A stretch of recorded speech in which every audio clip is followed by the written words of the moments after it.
প্রিয় শিক্ষার্থীবৃন্দ, কেমন আছো তোমরা? আশা করি সবাই ভালো আছো, নিরাপদে আছো। গতকাল ছিল 10 জানুয়ারি, বাঙালি জাতির ইতিহাসে একটি অবিস্মরণীয় দিন। এদিন আমাদের জাতির জনক বঙ্গবন্ধু শেখ মুজিবুর রহমান দীর্ঘ 10 মাস পাকিস্তানে কারাগারে বন্দী থাকার পরে স্বদেশে প্রত্যাবর্তন করেন। এই দিনটি বাঙালি জাতি তথা বিশ্বের ইতিহাসে একটি অবিস্মরণীয় দিন। 1971 সালের 25শে মার্চের কালো রাতে যখন পাক হানাদার বাহিনী এদেশের সাধারণ জনগণের উপর হত্যাযজ্ঞ শুরু করে, ঠিক ওই দিনই গভীর রাতে ধানমন্ডির 32 নম্বর বাড়ি থেকে বঙ্গবন্ধু শেখ মুজিবুর রহমানকে তারা ধরে নিয়ে গিয়ে পাকিস্তানের কারাগারে বন্দী করে রাখে। দীর্ঘ 9 মাস যুদ্ধ করে বাংলাদেশ যখন স্বাধীনতা অর্জন করে, তারপরেও কুলাঙ্গার পাকিস্তানিরা তারা আমাদের জাতির জনককে ছেড়ে দেননি। পরে বিশ্ব নেতৃবৃন্দ তাদের সমালোচনা, তাদের চাপের মুখে অবশেষে বঙ্গবন্ধুকে ছেড়ে দেন। সেখান থেকে ছাড়া পেয়ে লন্ডন হয়ে এরপর দিল্লি হয়ে এই 10ই জানুয়ারি বঙ্গবন্ধু শেখ মুজিবুর রহমান আমাদের দেশে প্রত্যাবর্তন করেন এবং তিনি প্রথমেই রেসকোর্স ময়দানে এসে বিশাল জনসমাবেশে ভাষণ দেন এবং তার ভাষণের মধ্য দিয়েই যুদ্ধ বিধ্বস্ত একটি দেশ তারা নতুন করে বাঁচার স্বপ্ন দেখে, নতুন করে আবার তারা দেশকে সুন্দর করে গড়ে তোলার কাজে তারা আত্মনিয়োগ করে। আজকের এই দিনে শ্রদ্ধার সাথে স্মরণ করছি আমাদের জাতির জনক বঙ্গবন্ধু শেখ মুজিবুর রহমানকে। সেই সাথে তার আত্মার মাগফিরাত কামনা করে শুরু করছি আজকের অনলাইন ক্লাস।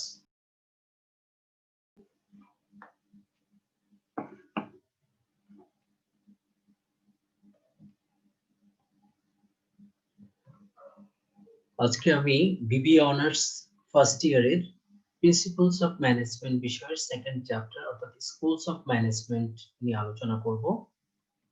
আজকের পাঠ শেষে প্রিয় শিক্ষার্থীবৃন্দ, তোমরা যে বিষয়গুলো জানতে পারবে বা ব্যাখ্যা করতে পারবে: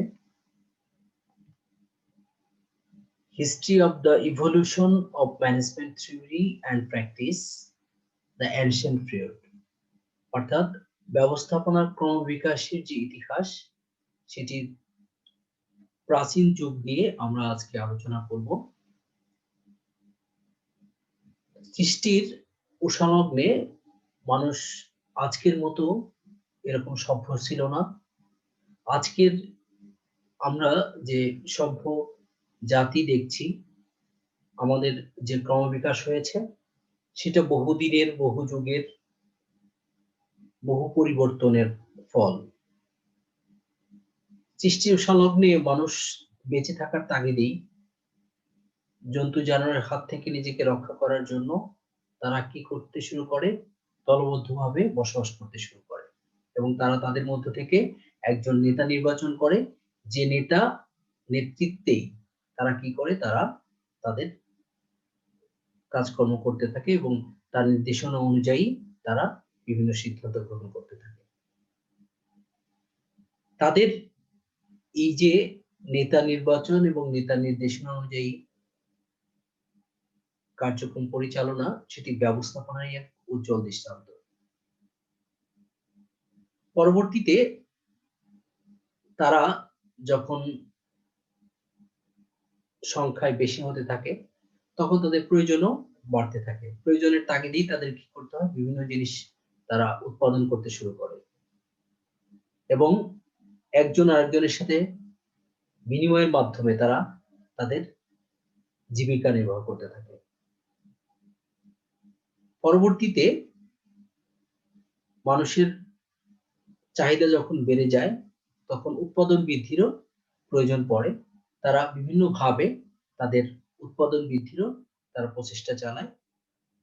এই যে মানব সভ্যতার শুরুতে যে মানুষের যে কার্যক্রম, সেই কার্যক্রম বর্তমান যে ব্যবস্থাপনা, সেই ব্যবস্থাপনা এক উজ্জ্বল দৃষ্টান্ত বহন করে।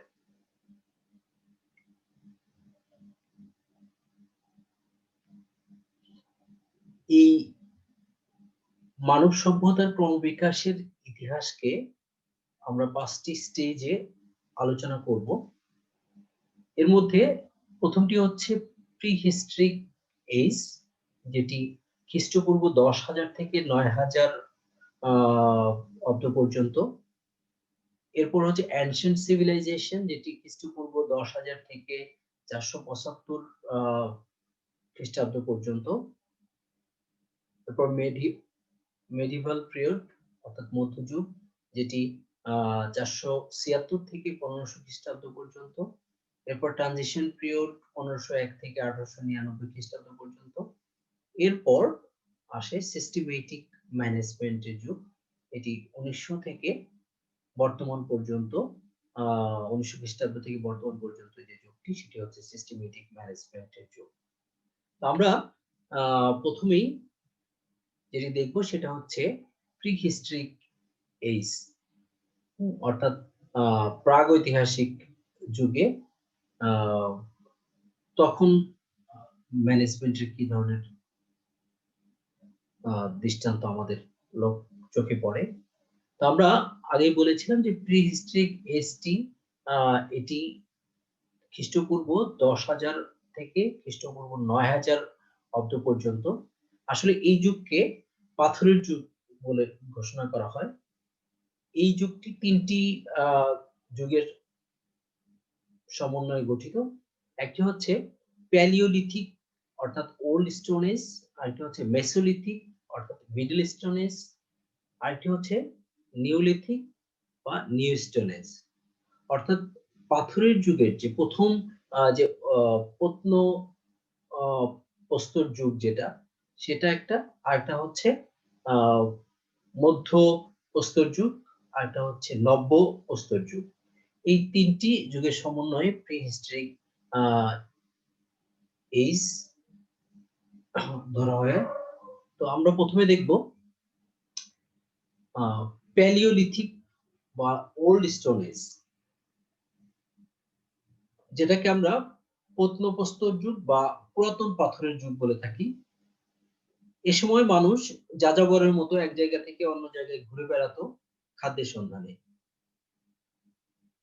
মানুষ জীবজন্তু শিকার করে, গাছ থেকে ফলমূল আহরণ করে জীবিকা নির্বাহ করত।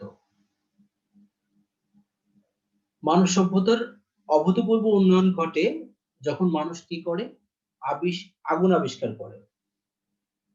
তারা পাথরে ঘর্ষণ দিয়ে আগুন আবিষ্কার করতে শিখে, এবং এ সময় থেকেই আসলে তাদের জীবনযাত্রার মধ্যে একটা আমূল পরিবর্তন লক্ষ্য করা যায়। হিংস্র জন্তু জানোয়ারের হাত থেকে রক্ষা পাওয়ার জন্য তারা কি করে, তারা এ সময় একত্রে পশুপালন করে এবং একত্রে তারা মৎস্য শিকার করে এবং ফলমূল আহরণ করে। তাদের কাজের দিক নির্দেশনার জন্য এ সময় তাদের একজন তাদেরকে নেতৃত্ব দিত, যা ব্যবস্থাপনার পরিচয় বহন করে থাকে। এবার আসা যাক মেসোলিথিক বা মিডল স্টোন এজে। এটি হচ্ছে মধ্যপ্রস্তর যুগ। এ সময়ে মানুষ দলবদ্ধভাবে পশু শিকার ও মৎস্য চাষ করতে শিখে। এছাড়াও এ সময় তারা গৃহে বসবাস করা, চাষবাস করা, পশুপালন করা, এগুলোতে তারা আস্তে আস্তে পারদর্শী হতে থাকে।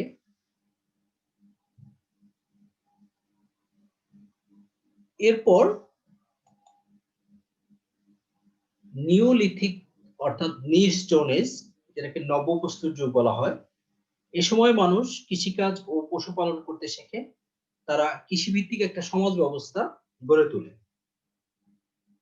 এ সময় তারা নতুন সভ্যতার দিকে আস্তে আস্তে ধাবিত হতে থাকে। বিশেষ করে স্থাপত্যবিদ্যা, লিখন পদ্ধতি, চারুকারু বিষয়ে তারা আস্তে আস্তে ধারণা লাভ করতে শুরু করে। তাদের সম্মিলিত প্রয়াস ও মানব সভ্যতার ক্রমবিকাশে ম্যানেজমেন্টের উপস্থিতিটা খুবই স্পষ্ট ভাবে ধরা পড়ে। এবার আমরা দেখব অ্যানশিয়েন্ট সিভিলাইজেশন, অর্থাৎ মানব সভ্যতার প্রাচীন যুগ। মানব সভ্যতার প্রাচীন যুগে মালিকের ব্যক্তিগত নেতৃত্বকেই ব্যবস্থাপনা বলা হতো। প্রাচীন ব্যাবিলন, মিশর, মেসোপটেমিয়া, রোম, গ্রিক ও ভারতের মহেঞ্জোদারো ও হরপ্পার ইতিহাস পর্যালোচনা করলে ব্যবস্থাপনার অনেক প্রমাণ পাওয়া যায়। এবার আমরা প্রাচীন যুগের বিভিন্ন সভ্যতার ক্ষেত্রে যে ব্যবস্থাপনার ক্রমবিকাশ ঘটেছিল সেটি এক এক করে দেখব। তো প্রথমেই আমরা যে সভ্যতার কথা বলবো সেটি হচ্ছে সুমেরিয়ান সভ্যতা। অর্থাৎ সুমেরিয়ানরা যে ব্যবস্থাপনার ক্রমবিকাশে প্রথম ভূমিকা রেখেছিল সেটির উজ্জ্বল দৃষ্টান্ত দেখা যায় খ্রিস্টপূর্ব ৬০০০ অব্দে তাদের ইতিহাস পর্যালোচনা করলে। এই সুমেরিয়ানরাই প্রথম তথ্য সংরক্ষণের প্রয়োজনীয়তা অনুভব করে। তারা লিখিত হিসাব ব্যবস্থা চালু করে। এ সময় বিভিন্ন ধরনের পাণ্ডুলিপি পর্যালোচনা করলে সেই সময় ব্যবস্থাপনার বিভিন্ন দৃষ্টান্ত আমাদের চোখে পড়ে। এরপর আসা যাক মিশরীয় সভ্যতায়। আসলে মানব সভ্যতার ইতিহাসে এই মিশরীয়দের অবদান অত্যন্ত গুরুত্বপূর্ণ। আজকের যে ব্যবস্থাপনার ক্রমবিকাশ, সেই ক্রমবিকাশের উজ্জ্বল দৃষ্টান্ত ফুটে উঠেছিল মিশরীয় সভ্যতায়।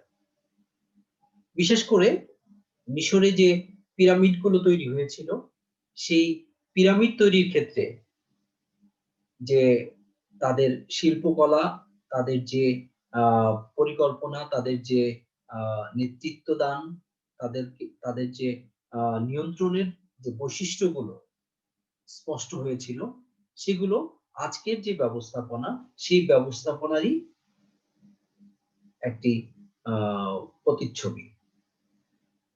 আমরা একটু যদি পিরামিড নির্মাণের ঘটনাটা তোমাদেরকে বলি, তাহলে আমার মনে হয় তোমাদের কাছে বিষয়টি ক্লিয়ার হবে যে কিভাবে আজকের ব্যবস্থাপনার কার্যক্রমগুলো ঠিক খ্রিস্টপূর্ব ৫০০০ থেকে খ্রিস্টপূর্ব ৫২৫ অব্দে সেখানে সেই কার্যক্রমগুলো সম্পাদিত হতো।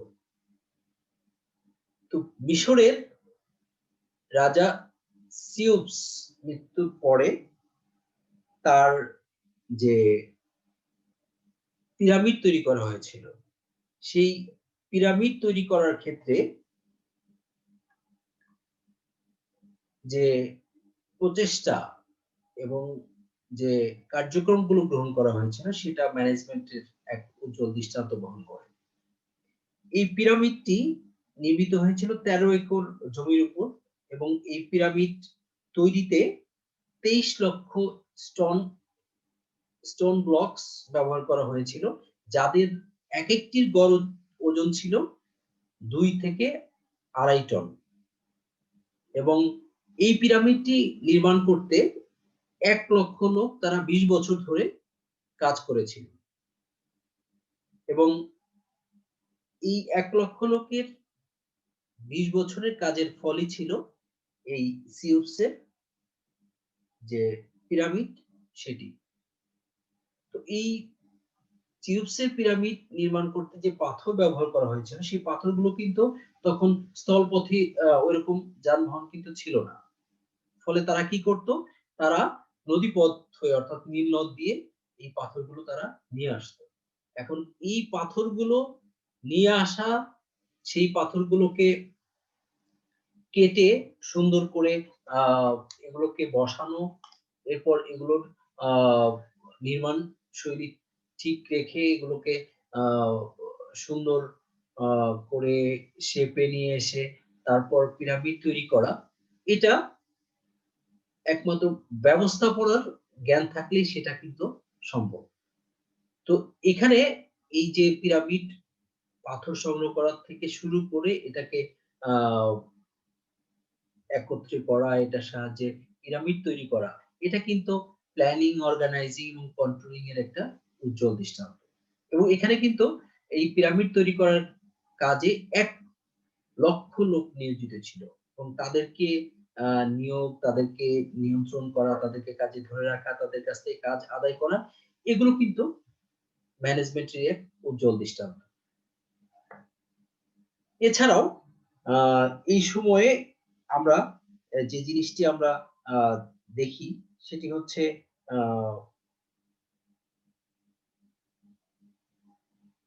জবাবদিহিতা, অথরিটি এবং রেসপন্সিবিলিটি সম্পর্কে এই সময়ে তারা অত্যন্ত সচেতন ছিল এবং তারা ক্ষমতা বিকেন্দ্রীকরণ করার ক্ষেত্রেও তারা অত্যন্ত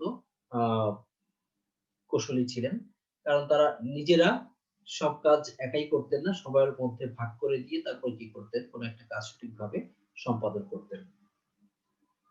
এছাড়াও এই সময়ে শিল্পীয় গণতন্ত্র বিশেষায়নের উপর গুরুত্ব দেওয়া হয়েছে এবং ব্যবস্থাপনার ক্ষেত্রে উপদেষ্টা ব্যবহারের কথা বলা হয়েছে। এবার আমরা আসব ব্যাবিলনীয় সিভিলাইজেশনে, যেটি 2000 থেকে 1700 খ্রিস্টপূর্ব পর্যন্ত বিস্তৃত ছিল। এই সময়ে সবচেয়ে উল্লেখযোগ্য ছিল ব্যাবিলনীয় শাসক হাম্মুরাবি, তার যে পুস্তক অর্থাৎ যেটাকে বলা হতো কোড অফ হাম্মুরাবি, সেটি অত্যন্ত উল্লেখযোগ্য ছিল।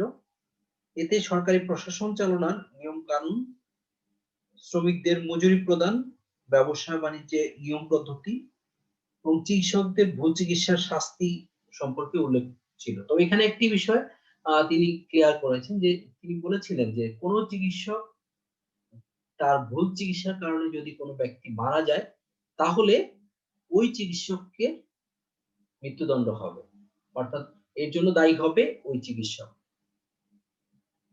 এছাড়াও তিনি বলেছিলেন যে রেসপন্সিবিলিটি ক্যানট বি ডেলিগেটেড, অর্থাৎ দায়িত্ব কখনো অর্পণ করা যায় না। অর্থাৎ ক্ষমতা অর্পণ করা যায়, আমার ক্ষমতা আমি যতটুকু পারি তার কিছু অংশ আমার অধস্তনদের কাছে হস্তান্তর করতে পারবো, কিন্তু আমার যে দায়িত্ব, আমার যে কাজ, সেটা কিন্তু আমি অন্য কারো উপর হস্তান্তর করতে পারি না। এছাড়াও এখানে স্প্যান অফ সুপারভিশন সম্পর্কে বলা হয়েছিল যে একজন ব্যবস্থাপক তিনি কতজনকে নিয়ন্ত্রণ করতে পারবেন, কতজনের কাজ আসলে তার পক্ষে দেখাশোনা করা সম্ভব। এছাড়াও যে এই ব্যাবিলনীয় সভ্যতার শেষের দিকে রাজা নেবুচাঁদ-নেজার তিনি উৎপাদন ক্ষেত্রে উৎপাদন নিয়ন্ত্রণ, কার্যভিত্তিক মজুরি ও প্রণোদনামূলক মজুরি ব্যবস্থা চালু করেছিলেন, যেটা এই ব্যবস্থাপনারই বর্তমান ব্যবস্থাপনার এক উজ্জ্বল দৃষ্টান্ত বহন করে। এবার আমরা দেখব হিব্রু সভ্যতা। খ্রিস্টপূর্ব 2500 অব্দে এই হিব্রু সভ্যতার লক্ষ্য করা যায়। হযরত ঈসা আলাইহিস সালাম জন্মের প্রায় 2500 বছর আগে মিশর থেকে বনী ইসরায়েলদেরকে কিভাবে সুষ্ঠুভাবে পরিচালনা করা যায় সে সম্পর্কে হযরত শুআইব আলাইহিস সালাম তার জামাতা হযরত মূসা আলাইহিস সালামকে যে পরামর্শ দিয়েছিলেন তা মানব সভ্যতার ইতিহাসে এক অবিস্মরণীয় ঘটনা এবং স্বর্ণাক্ষরে সেটি লেখা রয়েছে। তিনি বলেছিলেন যে সকল বনী ইসরায়েলদের মধ্যে থেকে উপযুক্ত ব্যক্তি নির্বাচন করে তাদের উপর খানিকটা কর্তৃত্ব ছেড়ে দিতে হবে। ক্ষুদ্র ক্ষুদ্র সমস্যাগুলো তাদেরকে সমাধান করতে দিতে হবে এবং বড় সমস্যা দেখা দিলে তারা সেটি সমাধানের জন্য কি করবে, তোমার কাছে আসবে, তখন তুমি সেটি সমাধান করবে।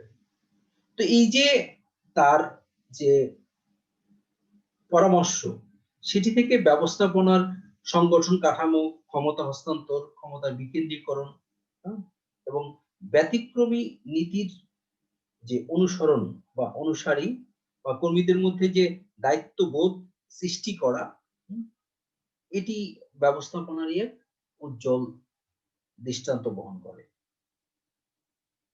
এরপর আমরা আসি চৈনিক সভ্যতা।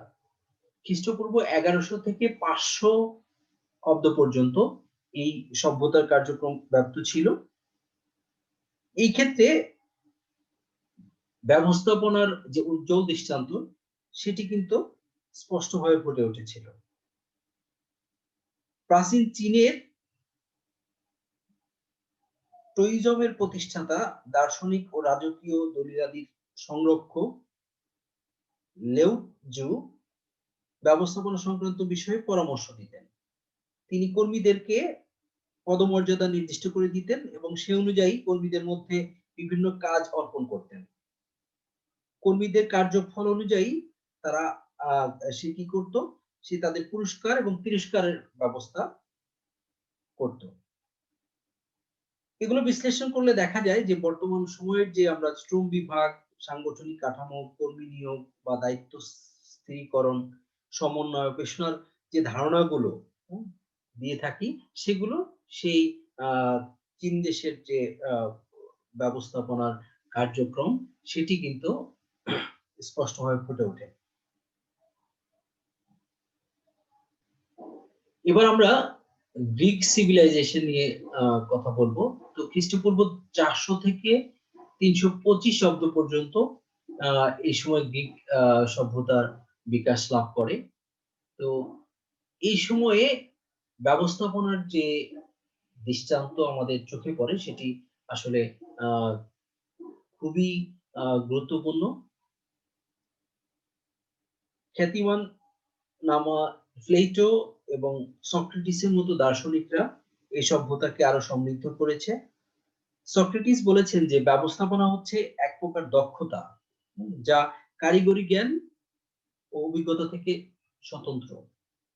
অর্থাৎ কারিগরি জ্ঞান বা অভিজ্ঞতা দ্বারা কি করা যায় না, এটি ব্যবস্থাপনার সম্ভবপর হয় না। অর্থাৎ ব্যবস্থাপনাটা কারিগরি জ্ঞান ও অভিজ্ঞতা থেকে ভিন্ন একটি বিষয়। ব্যবস্থাপনা সার্বজনীন একটি বিষয়। তিনি বলেছেন যে এটি শুধুমাত্র যে ব্যবস্থাপনার কাজে অর্থাৎ ব্যবস্থাপকদের জন্য দরকার সেটি না, অর্থাৎ প্রত্যেকটি কাজে, ঘর গৃহস্থালী কাজ থেকে শুরু করে যুদ্ধ বিগ্রহ পরিচালনা, সব ক্ষেত্রেই ব্যবস্থাপনা নীতিগুলো প্রযোজ্য। অর্থাৎ ব্যবস্থাপনার যে কার্যক্রম, সেটি যদি সুষ্ঠুভাবে সম্পাদন করা সম্ভব হয়, তাহলে সব ক্ষেত্রেই সফলতা অর্জন করা সম্ভব। বিশেষ করে যে কাজগুলো জটিল এবং পৌনঃপুনিক কাজ, সেগুলোতে এই ব্যবস্থাপনার নীতিগুলো অনুসরণ করা অনস্বীকার্য। তাহলে ওই কাজগুলো সহজেই সম্পাদন করা সম্ভব হয়। প্লেটোর বিখ্যাত গ্রন্থ রিপাবলিক, এই গ্রন্থে বিশেষায়নের নীতিমালা নিয়ে আলোচনা করা হয়েছে। তিনি বলেছেন যে একজন লোকের একই সময় কাঠের এবং লোহার কাজ করা উচিত নয়। অর্থাৎ তিনি এই ক্ষেত্রে স্পেশালাইজেশনের কথা বলেছেন। অর্থাৎ যে ব্যক্তি যে কাজে দক্ষ, তাকে সেই কাজ করানো উচিত। একজন ব্যক্তিকে দিয়ে একই সাথে 3-4টি কাজ করানো উচিত নয়। তাহলে কি হবে, সে কোনো কাজেই পারদর্শী হতে পারবে না। তার মানে এই গ্রিক সভ্যতায়ও বর্তমানে আমাদের যে ম্যানেজমেন্টের যে ধারণা, সেটি কিন্তু তখন ফুটে উঠেছে। এবার আমরা দেখব যে ব্যবস্থাপনার ক্রমবিকাশে ভারতীয় সভ্যতার অবদান নিয়ে। খ্রিস্টপূর্ব 321 অব্দে আমরা কৈটিল্যের যে অর্থশাস্ত্র, সেই অর্থশাস্ত্রে দেশের অর্থনৈতিক ও সামাজিক ব্যবস্থাপনা নিয়ে বিস্তারিতভাবে আলোচনা করা হয়েছে।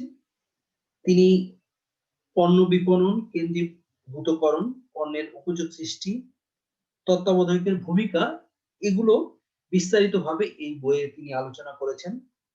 বর্তমানকালের যে বিক্রয় পূর্বানুমান, গুদামজাতকরণ, সবই এই কৈটিল্যের যে অর্থশাস্ত্র সেখান থেকে কিন্তু এসেছে। এছাড়াও এই ইন্ডিয়ান সিভিলাইজেশনে আমরা আরো লক্ষ্য করি যে একটি দেশকে সঠিকভাবে যদি পরিচালনা করতে হয় তাহলে কিভাবে একটি দেশকে বৈজ্ঞানিকভাবে এবং বিভিন্ন কলা কৌশলের মাধ্যমে পরিচালনা করা যায় সেটিও এই সিভিলাইজেশনে আমরা দেখতে পাই। এবং একটি রাষ্ট্রের ক্ষমতাকে ধরে রাখতে হলে কিভাবে শাসককে তার দায়িত্ব পালন করতে হবে সেটিও আমরা এই সিভিলাইজেশন থেকেই শিখতে পারি। তার মানে যে এই মানব সভ্যতার ক্রমবিকাশের মধ্য দিয়ে যে ব্যবস্থাপনার যে ক্রমবিকাশ হয়েছে সেই ক্রমবিকাশে এই ভারতীয় সিভিলাইজেশন বা ভারতীয় সভ্যতার অবদানও অনস্বীকার্য। পরিশেষে তোমাদেরকে একটি কথা বলে শেষ করব, সেটি হচ্ছে যে যোগাযোগ ও তথ্য প্রযুক্তির অভাবে যদিও প্রাচীন যুগে ব্যবস্থাপনার সঠিক ও সুস্পষ্ট কোনো তত্ত্ব আবিষ্কৃত হয়নি, তবুও সে যুগে বিভিন্ন ধরনের ট্রায়াল এন্ড এরর মেথডের মাধ্যমে বিভিন্ন ব্যবস্থাপনার চিন্তাধারা তৈরি হয়েছিল, সেটি কিন্তু স্পষ্ট এবং যার উজ্জ্বল দৃষ্টান্ত আমরা আমাদের বর্তমান যে ব্যবস্থাপনা সেটাই কিন্তু ফুটে ওঠে। আজকের আলোচনা এ পর্যন্তই। পরবর্তীতে আমরা মধ্যযুগের ব্যবস্থাপনার ক্রমবিকাশের ইতিহাস নিয়ে আলোচনা করব। সে পর্যন্ত সবাই ভালো থাকো, সুস্থ থাকো। আল্লাহ হাফেজ।